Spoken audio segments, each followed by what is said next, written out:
Welcome to Batangas! Hello, ka-wanderers! Nandito tayo ngayon sa Calatagan, Batangas.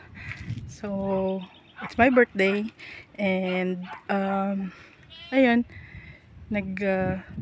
escapade muna ako sa city life. And nandito ko ngayon. Ito ang aking accommodation. Yan. Ito ako sa first na house. So, ang ganda dito actually. Hindi ko in-expect na ganito katahimik, which is what I need. So, see? Buki rin siya. Ito yung accommodation. Ayan. Sa tapat niya ay bukid na may mga kambing. Ayan. Ayan si Noni Max. And andun ang mga host ko. And yung daan papunta sa beach is papunta doon. So, punta naman tayo doon sa natuluyan kong accommodation. Ano tayo? Ayan, yung name ng accommodation is Calatagan Bahay Kubo. I love Calatagan Bahay Kubo. Ayan. So, akala mo balon siya. Kunyari lang. So, ito yung room ko. So, pumunta ako ng bayan para bumili ng groceries. Kasi uhaw na ako. Kailangan ko ng tubig. And, kailangan ko lang ng mga chichirya.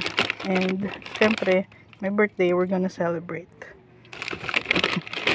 Coke and mga food items. And, ayan yung room. Okay. So, sa loob, buksan natin. So, yun yung itsura niya sa loob. Okay. So, may dalawang unan silang provided and malinis na kumot. Double size yung bed, I think. May electric fan and then meron din dito pero hindi to gumagana. And may ilaw, smoke alarm, and ito may switch. Tapos may saksakan doon and meron din doon malapit sa ulo. Okay, no smoking. So itong tutulugan ko for 2 nights. Yan ha, pwede kayong dumaan muna, pero bukas hindi. Bukas? Ng umaga. Yeah, may dadaan. Hanggang anong oras? Kailangan kung pupunta kayo ng umaga dyan, mga alas 6 pupunta na kayo. Parang may guard na bang alas 7? Kasi Wala. may guard niya. Yung mga Alas 7 wala pa. Kasi po, may guardia dyan. Pero kung ano naman po, matanghali kayo ng dito, pwede naman kayo din. Hindi namin kayo hatid sa kabila. Okay. Anong pangalan yung dalawa? Sasamahan nila akong dalawa sa beach. Anong pangalan yung dalawa? Ako si Christian. Ikaw. Samahan nila akong dalawa kasi hindi ko alam yung daan sa beach. Saka may time pala. Yan ang daan. Sumama ka bukas. Saan? Mga ngawel. Sarap. Mga lasing ko. Ay, may pasok nga pala kayo. Ang mga ngawil. Tama nga so. Hindi naman nakakagat yan. Ang pain nila, umang crabs.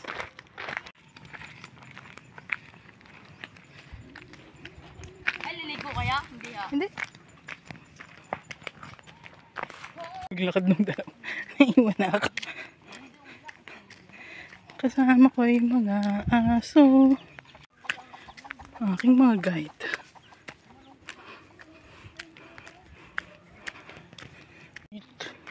Trespasser.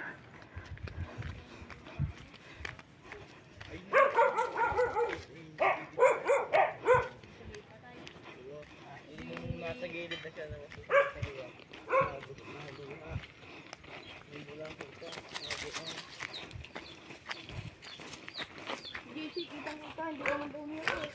Ang nipis ng tsinelas ko.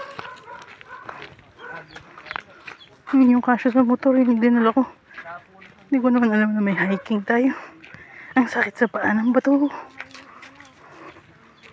May dagat.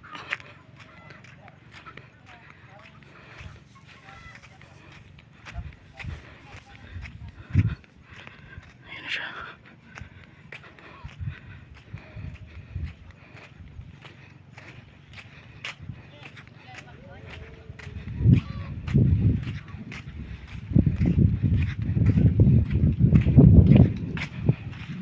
Ayan, stilts. Ayan, stilts.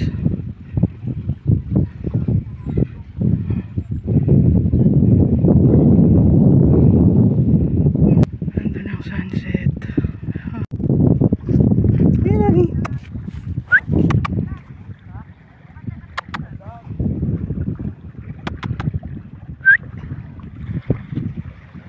Beach.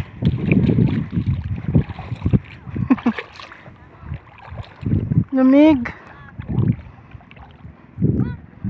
Hirap maligo. Pag nalunod ka, walang tao. Very secluded yung beach.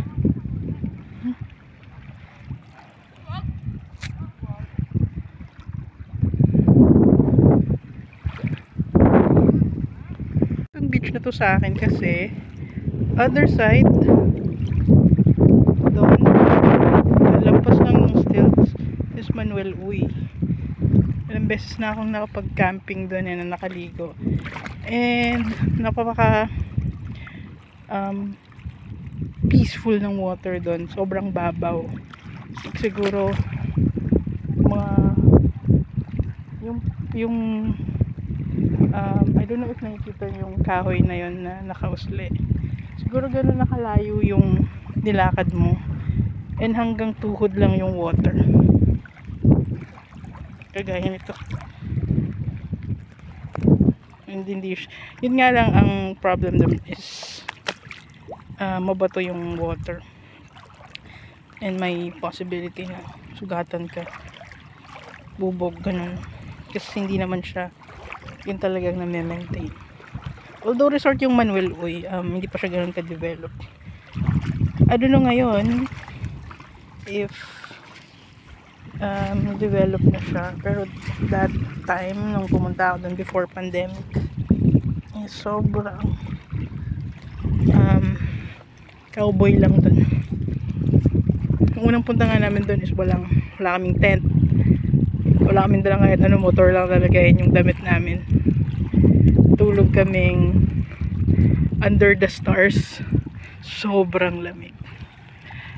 Pero one of the most memorable na moments, camping moments ko doon is sa Manuel Uy.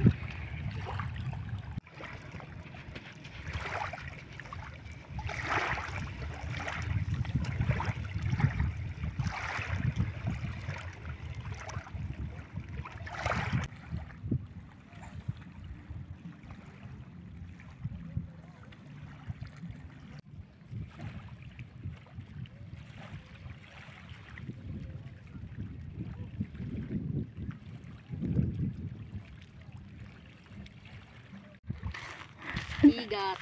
Tingin. Nangangagat ba yan? Il. Pag English. Il. Si, mahuhuli kita ba eh? Anong ginamit mong pain? Sikad. Ang galing. Di ba nakatago sa bato yan? Hindi sa mga damo. Pag ikaw ang tumahuli, nakakarami ako nito. Bye sunset. I'll see you tomorrow. Dito labo. Tahimik. Ganto. Si Mama Mary.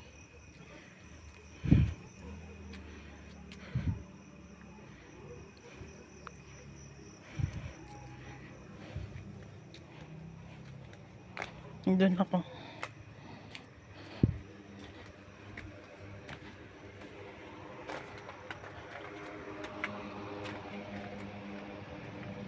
Gising ako para umihi. May bisita ako.